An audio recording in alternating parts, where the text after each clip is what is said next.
Hello. Today I want to talk about a question that I've seen frequently asked on Quora, Quora.com,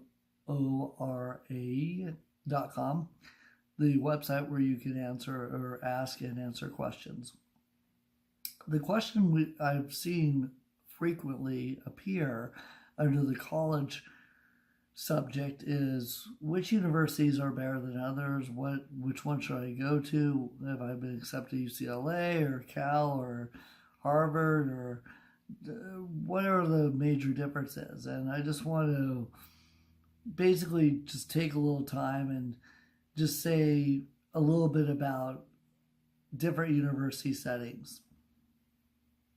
Very often what you'll find on these websites when they're asked questions, people are kind of afraid of really answering this question for fear of, I guess, being wrong or being questioned whether you're right or wrong. Or in any case, I've been through the university system and primarily the University of California system. I got my undergrad at UCR, and I did my graduate work at UCR. Then I did a postdoc fellow at UCSD. That's the University of California, Riverside, and the University of California at San Diego. Therefore, I'm familiar with that setting. I work now at California State University at Northridge. Therefore, I have a little insight into the CSU system also. College is really what you make of it. And at the undergraduate level, you might have some differences in each college based on the amenities offered, the geographical location, but really the name of the game is to get through and to get your education and to show that you're proficient in showing up to courses, completing an assignment, and doing the required amount.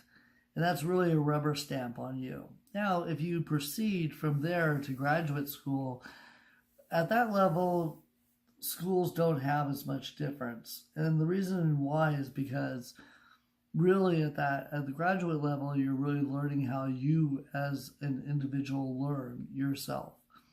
You take a minimal amount of courses, 6 to 8 courses, which could either occupy 1 year or 2 years, and then for the remainder of a Ph.D. or a master's, you would just simply do research and show up to a lab. And if you're hired as a laboratory assistant, laboratory teaching assistant, then you would monitor labs and get paid for that too, in addition for doing your research. With that being said, if you're looking to go to a certain college, obviously financial costs are a major concern. But are there really any major differences? I used to say each college has a room full of books. What's that room called? The library. As we move towards a more digital-based landscape, we see that libraries are slowly basically declining in their ability to have books and keep books on their shelves.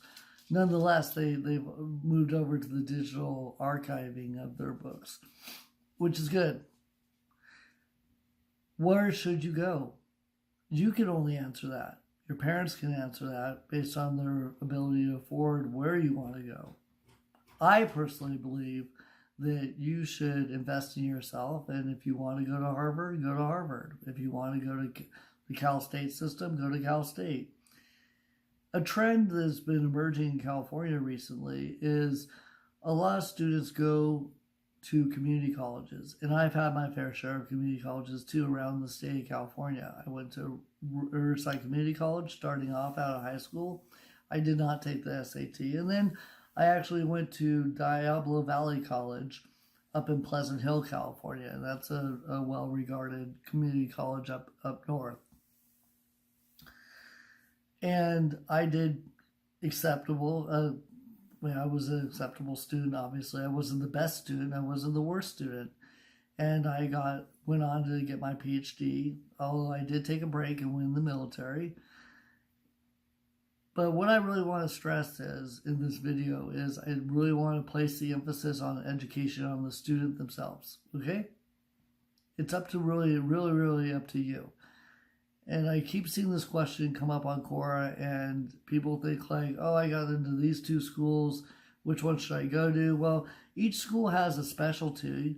Some schools are known more for one aspect of life over the other. For instance, if you want to do agriculture, you might go to UC Davis or veterinarian school. They have a really good veterinarian school. Whereas if you want to do physical therapy, Cal State Long Beach has a great physical therapy program. The really big decision just lies in your desire and what your interests are. Don't make it too hard.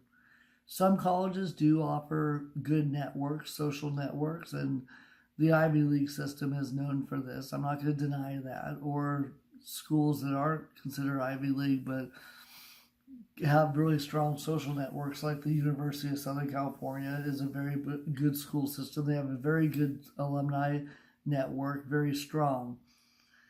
And as I had advised my students that come through Cal State Northridge who are looking to go on to graduate school, where should I go?